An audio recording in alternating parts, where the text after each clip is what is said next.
Hello everyone, welcome to my channel Gyansthali. So guys, आज के इस लेक्चर में हम डिस्कस करेंगे 10 क्वेश्चन सीरीज का टेस्ट नंबर 4, जिसमें हम देखेंगे रिसर्च के क्वेश्चन। सो रिसर्च के जो क्वेश्चन है, चाहे आप कोई भी एग्जाम दे रहे हो, कोई भी किसी भी सब्जेक्ट से पेपर दे रहे हैं यूजीसी नेट का, सभी में रिसर्च के क्वेश्चन आते ही आते हैं और मोस्टली लोगों का ये पोर्शन वीक भी रहता है। सो कुछ क्वेश्चन है जिनको हम देखते हैं। सो गाइज, फर्स्ट क्वेश्चन है, researcher who engage in action research are most concern with.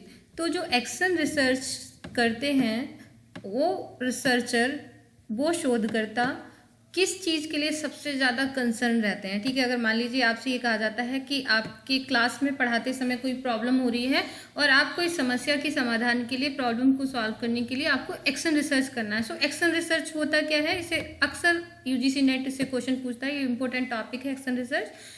तो हम जब इमीडिएटली किसी प्रॉब्लम को सॉल्व करना चाहते हैं तो हम एक्शन रिसर्च करते हैं। तो अगर कोई रिसर्चर एक्शन रिसर्च करेगा तो वो किस चीज़ के लिए सबसे ज़्यादा, सो गाइस, किसी भी प्रॉब्लम को, इमीडिएट प्रॉब्लम को सॉल्व करने के लिए हम एक्शन रिसर्च करते हैं। ठीक है, सो एक्शन रिसर्च, काफ़ी सारे क्वेश्चन है इस स्लाइड में एक्शन रिसर्च को लेके, सो आपके बहुत सारे कंसेप्ट क्लियर हो जाएंगे।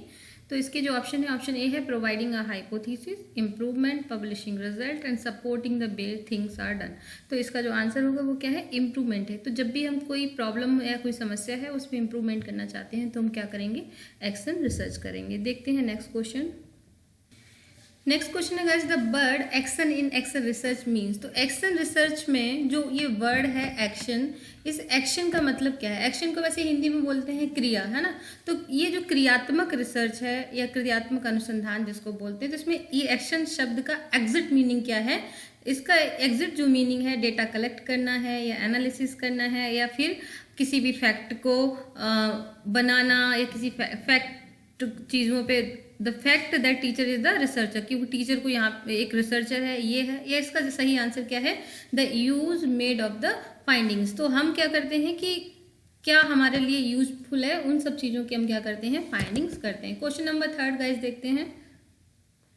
क्वेश्चन नंबर 3 है, which of the following is not correct about action research. तो इनमें से क्या सही नहीं है एक्शन रिसर्च के बारे में। तो एक्शन रिसर्च का जो रिजल्ट आता है हम उसको जनरलाइज कर सकते हैं, नहीं। एक्शन रिसर्च के रिजल्ट को हम जनरलाइज नहीं कर सकते, उसका सामान्यीकरण नहीं किया जा सकता है। इसका रीजन क्या है,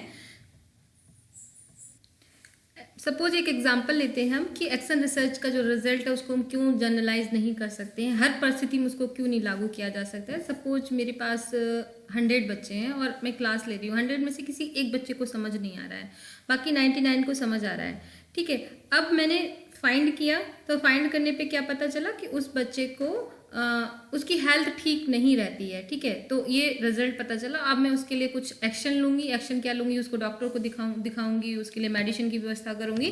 तो धीरे धीरे उस बच्चे की जब हेल्थ इंप्रूव हो जाएगी तो वो क्या हो जाएगा, चीज़ों को समझने लगेगा।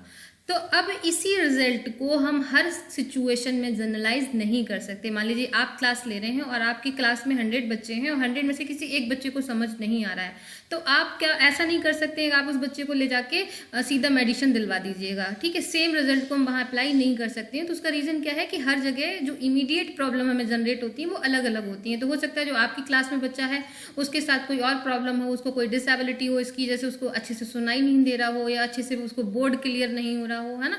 तो हर जगह सिचुएशन में जो चीज़ें हैं वो अलग अलग होती हैं। देखते हैं गाइस नेक्स्ट क्वेश्चन।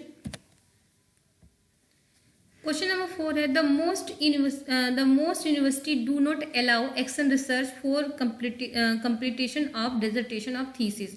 ठीक है, जो बहुत सारी यूनिवर्सिटीज़ हैं वो अलाउ नहीं करती हैं कि जो भी हमारा डिजर्टेशन है या जो भी थीसिस है हम उसमें एक्शन रिसर्च करें। ठीक है, ज़्यादातर हिस्टोरिकल रिसर्च हो रहा है या फंडामेंटल रिसर्च हो रहा है या फिर आपका फिलोसफिकल रिसर्च हो रहा है या आपका सर्वे मेथड यूज हो रहा है, लेकिन एक्शन रिसर्च को ज़्यादातर नहीं अलाउ करते हैं। तो उसका रीज़न क्या है, तो ये जो अभी मैंने जो क्वेश्चन पीछे वाला हमने क्वेश्चन नंबर 3 डिस्कस किया था, इसका आंसर वहीं छुपा हुआ है कि हम क्यों नहीं अलाउ कर सकते हैं। इसका रीज़न सिर्फ ये है कि हम उसको बहुत ज़्यादा जनरलाइज नहीं कर सकते हैं। It result is not of wide relevance. ठीक है, हर जगह उसको आप अप्लाई नहीं कर सकते हो। मोस्टली रिजल्ट जो रिसर्च होता है उसकी जो फाइंडिंग्स होती हैं, तो हमारी कोशिश होती है कि जो भी हमारा रिजल्ट आ रहा है, जो भी हमारे आंसर्स आ रहे हैं, हम उसको दूसरी जगह भी जनरलाइज कर सकें। So it should not, it's result is not of the wide, तो बहुत बड़े एरिया पे इसका रिलेवेंस नहीं होता है, तो इसलिए हम इसको नहीं कर सकते हैं। क्वेश्चन नंबर 5 देखते हैं, research process the next step after formulation of hypothesis will be.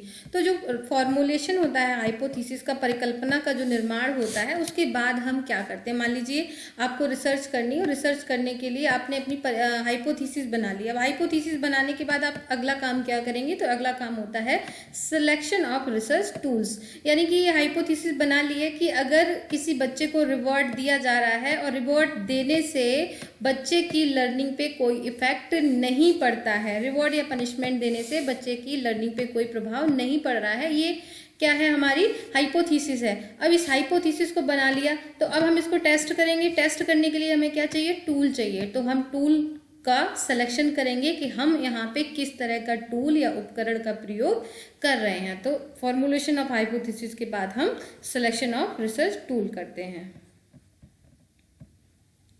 Next question guys, the purpose of hypothesis testing is.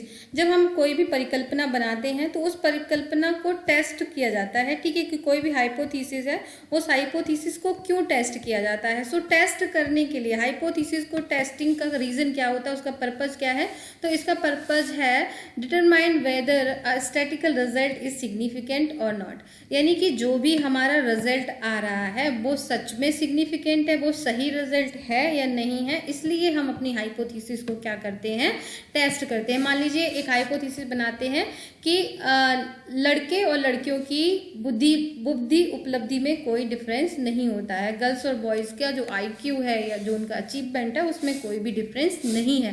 तो अब हम इसको टेस्ट करेंगे। टेस्ट करने के लिए हम 100 गर्ल्स और 100 बॉयज़ का अलग अलग डेटा लेंगे, उस पर हम फाइंडिंग्स करेंगे, स्टैटिक्स लगाएंगे, और स्टैटिक्स लगाने के बाद हम ये देखेंगे कि जो भी हमने हाइपोथेसिस बनाई थी, जो परिकल्पना बनाई थी, वो सच में सिग्निफिकेंट है उसका रिजल्ट या नहीं है। तो इसलिए परिकल्पना के निर्माण के बाद, तो हाइपोथेसिस को बनाने के बाद हम बाद में हाइपोथेसिस को अपनी रिसर्च में टेस्ट करते हैं। और टेस्ट का रीज़न क्या होता है कि जो भी आपकी रिसर्च में जो रिजल्ट आ रहे हैं, जो भी स्टैटिकल्स आपके रिजल्ट निकले हैं, वो सिग्निफिकेंट हैं या नहीं है। क्योंकि रिसर्च में आप स्टैटिक्स लगाते हो और स्टैटिक्स के जो रिजल्ट आ रहे हैं वो किस हद तक सही हैं, ये जानने के लिए हम हाइपोथेसिस को टेस्ट करते हैं। नेक्स्ट क्वेश्चन देखते हैं, टाइप 2 एरर। तो आपको पता है कि दो तरह की एरर होती है, टाइप 1 एरर और type 2 error. So type 2 error है इज कमिटेड व्हेन। तो टाइप 2 एरर कब होती है, researcher fails to reject a false null hypothesis. जब कोई भी रिसर्चर फेल हो जाता है किसी भी नल हाइपोथेसिस के फॉल्स होने पे,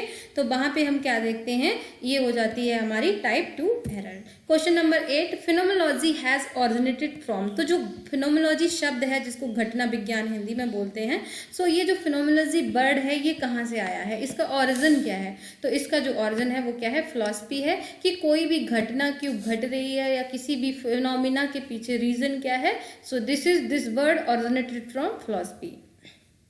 नेक्स्ट क्वेश्चन है, terms like bookworms. Bookworms का मतलब जो किताबी कीड़े हैं, जो ये प्रिप्स है, आर नॉन एज। तो इसको हम क्या बोलते हैं। सो गाइज, बुक वॉर्म्स एक प्रेप्स की तरह की यूज होता है, तो इसमें इसको एमिक बोला जाता है। ये भी आपका रिसर्च से रिलेटेड टर्म है। नेक्स्ट क्वेश्चन देखते हैं।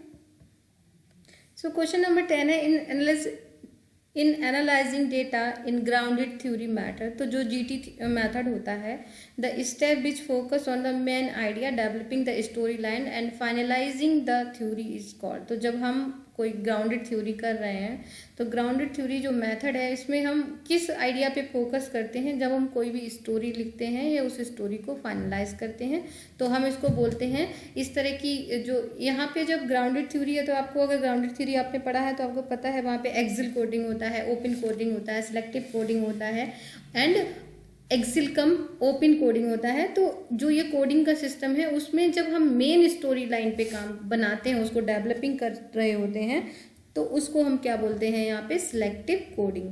सो आंसर शुड बी तो selective coding is correct answer. तो इसमें मेन आइडिया क्या है जिसको हम बोलते हैं सिलेक्टिव कोडिंग। सो गाइज ये थे आज के 10 क्वेश्चन। नेक्स्ट जल्दी ही आपके सामने होगा। And thank you so much watching us. Keep learning and keep growing. अगर आपको ये लेक्चर अच्छा लगा है तो प्लीज़ लाइक करें, सब्सक्राइब करें, कमेंट जरूर करें। Thank you so much.